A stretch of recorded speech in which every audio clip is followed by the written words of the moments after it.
అందరికీ వందనాలు. ఈరోజు బైబిల్ రీడింగ్లో కీర్తనల గ్రంథం నుండి 120వ కీర్తన. యాత్ర కీర్తన. నా శ్రమలో నేను యెహోవాకు మొరపెట్టి తిని, ఆయన నాకు ఉత్తరమిచ్చెను.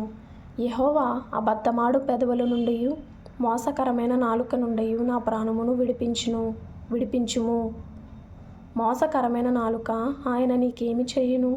ఇంతకంటే అధికముగా నీకేమి చేయును? తంగేడు నిప్పులతో కూడిన బాణములను, బలాఢ్యుల వాడిగల బాణములను నీ మీద వేయును. అయ్యో, నేను మెషెకులో పరదేశినై ఉన్నాను. కేదారు గుడారముల యొద్ద కాపురమున్నాను. కలహప్రియుని యొద్ద నేను చిరకాలము నివసించిన వాడను. నేను కోరునది సమాధానమే. అయినను మాట నా నోట వచ్చిన తోడనే వారు యుద్ధమునకు సిద్ధమగుదురు. తరువాత రోమియోలకు వ్రాసిన పత్రిక 1వ అధ్యాయం చదువుకుందాం. యేసుక్రీస్తు దాసుడును అపోస్తలుడుగా నుండుటకు పిలువబడిన వాడును. క్రీస్తు అనే మాటకి కింద అభిషక్తుడని అర్థము. కింద ఫుట్నోట్లో యేసుక్రీస్తు దాసుడును అపోస్తలుడుగా నుండుటకు పిలువబడిన వాడును, దేవుని సువార్త నిమిత్తము ప్రత్యేకింపబడిన వాడునైన పౌలు రోమాలో ఉన్న దేవుని ప్రియులకందరికీ, అనగా పరిశుద్ధులుగా ఉండుటకు పిలువబడిన వారికి అందరికీ శుభమని చెప్పి వ్రాయినది. మన తండ్రి అయిన దేవుని నుండి, ప్రభువైన యేసుక్రీస్తు నుండి కృపా సమాధానములు మీకు కలుగుగాక. దేవుడు తన కుమారుడును మన ప్రభువునైన యేసుక్రీస్తు విషయమైన ఆ సువార్తను పరిశుద్ధ లేఖనముల యందు తన ప్రవక్తల ద్వారా ముందు వాగ్దానము చేసెను. యేసుక్రీస్తు శరీరమును బట్టి దావీదు సంతానముగాను, మృతులలో నుండి పునరుత్థానుడైనందున పరిశుద్ధమైన ఆత్మను బట్టి దేవుని కుమారుడుగాను ప్రభావముతో నిరూపింపబడెను. ఈయన నామము నిమిత్తము సమస్త జనులు విశ్వాసమునకు విధేయులగునట్లు ఈయన ద్వారా మేము కృపను అపోస్తలత్వమును పొందితిమి. మీరును వారిలో ఉన్నవారై యేసుక్రీస్తు వారుగా ఉండుటకు పిలువబడి ఉన్నారు. మీ విశ్వాసము సర్వలోకమున ప్రచురము చేయబడుచుండటను బట్టి మొదట మీ అందరి నిమిత్తము యేసుక్రీస్తు ద్వారా నా దేవునికి కృతజ్ఞతాస్తుతులు చెల్లించుచున్నాను. ఇప్పుడు ఎలాగైనను ఆటంకము లేకుండా మీ యొద్దకు వచ్చుటకు దేవుని చిత్తము వలన నాకు వీలు కలుగునేమో అని నా ప్రార్థనల యందు ఎల్లప్పుడూ ఆయనను బతిమాలుకొనుచు మిమ్మును గూర్చి ఎడతెగక జ్ఞాపకము చేసుకొనుచున్నాను. ఇందుకు ఆయన కుమారుని సువార్త విషయమై నేను నా ఆత్మయందు సేవించుచున్న దేవుడే నాకు సాక్షి. మీరు స్థిరపడవలెనని, అనగా మీకును నాకును కలిగియున్న విశ్వాసము చేత, అనగా మనము ఒకరి విశ్వాసము చేత ఒకరము ఆదరణ పొందవలెనని, ఆత్మ సంబంధమైన కృపావరం ఏదైనను మీకిచ్చుటకు మిమ్మును చూడవలెనని మిగులు అపేక్షించుచున్నాను. సహోదరులారా, నేను ఇతరులైన అన్యజనులలో ఫలము పొందినట్లు మీలో కూడా ఫలమేదైనను పొందవలెనని అనేక పర్యాయములు మీ యొద్దకు రానుద్దేశించి తిని గాని ఇది వరకు ఆటంకపరచబడి తిని. ఇది మీకు తెలియకుండుట నాకు ఇష్టం లేదు.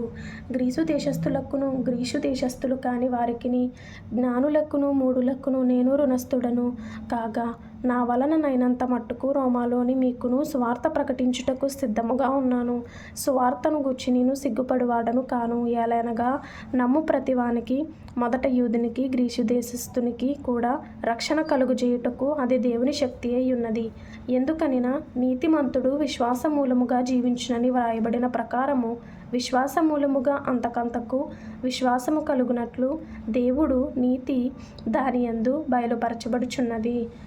దుర్నీతి చేత సత్యమును అడ్డగించు మనుషుల యొక్క సమస్త భక్తిహీనత మీదను, దుర్నీతి మీదను దేవుని కోపము పరలోకము నుండి బయలుపరచబడుచున్నది. ఎందుకనగా దేవుని గూర్చి తెలియశక్యమైనదేదో అది వారి మధ్య విషదమై ఉన్నది. దేవుడు అది వారికి విషదపరచెను. ఆయన అదృశ్య లక్షణములు, అనగా ఆయన నిత్యశక్తియు దేవత్వమును జగదుత్పత్తి మొదలుకొని సృష్టింపబడిన వస్తువులను ఆలోచించుట వలన తేటపడుచున్నవి గనుక వారు నిరుత్తరులై ఉన్నారు. మరియు వారు దేవుని నెరిగియు ఆయనను దేవునిగా మహిమపరచలేదు, కృతజ్ఞతాస్తుతులు చెల్లింపను లేదు గాని తమ వాదముల యందు వ్యర్థులైరి. వారి అవివేక హృదయము అంధకారమయమాయెను. తాము జ్ఞానులమని చెప్పుకొనుచు బుద్ధిహీనులైరి. వారు అక్షయుడకు దేవుని మహిమను క్షేమగు మనుషుల యొక్కయు పక్షుల యొక్కయు చతుష్పాద జంతువుల యొక్కయు పురుగుల యొక్కయు ప్రతిమా స్వరూపముగా మార్చిరి. ఈ హేతువు చేత వారు తమ హృదయముల దురాశలను అనుసరించి తమ శరీరములను పరస్పరము అవమానపరచుకొనున్నట్లు దేవుడు వారిని అపవిత్రతకు అప్పగించెను. అట్టివారు దేవుని సత్యమును అసత్యమునకు మార్చి సృష్టికర్తకు ప్రతిగా సృష్టమును పూజించి సేవించిరి. యుగముల వరకు ఆయన స్తోత్రార్హుడై ఉన్నాడు. ఆమేన్. అందువలన దేవుడు తుచ్చమైన అభిలాషలకు వారిని అప్పగించెను. వారి స్త్రీలు సైతము స్వాభావికమైన ధర్మమును విడిచి స్వాభావిక విరుద్ధమైన ధర్మమును అనుసరించిరి. అటువలి పురుషులు కూడా స్త్రీ యొక్క స్వాభావికమైన ధర్మమును విడిచి పురుషులతో పురుషులు అవాచ్యమైనది చేయుచు తమ తప్పిదమునకు తగిన ప్రతిఫలమును పొందుచు ఒకరి ఎడల ఒకరు కామతప్తులైరి. మరియు వారు తమ మనసులో దేవునికి చోటు ఎనలేకపోయిరి గనుక చేయరాని కార్యములు చేయుటకు దేవుడు భ్రష్ట మనస్సుకు వారిని అప్పగించెను. అట్టివారు సమస్తమైన దుర్నీతి చేతను దుష్టత్వము చేతను లోభము చేతను ఈర్ష్య చేతను నిండుకొని మత్సరము నరహత్య కలహము కపటము వైరమును వాటితో నిండిన వారై కొండెగాండ్రును అపవాదకులను దేవద్వేషులను హింసకులను అహంకారులను బెంకములాడువారును చెడ్డవాటిని కల్పించువారును తల్లిదండ్రులకు అవిధేయులను అవివేకులను మాట తప్పువారును అనురాగరహితులను నిర్దయులునైరి. ఇట్టి కార్యములను అభ్యసించువారు మరణమునకు తగినవారు అను దేవుని న్యాయవిధిని వారు బాగుగా ఎరిగియుండియు వాటిని చేయుచున్నారు. ఇది మాత్రమే గాక వాటిని అభ్యసించు వారితో సంతోషముగా సమ్మతించుచున్నారు.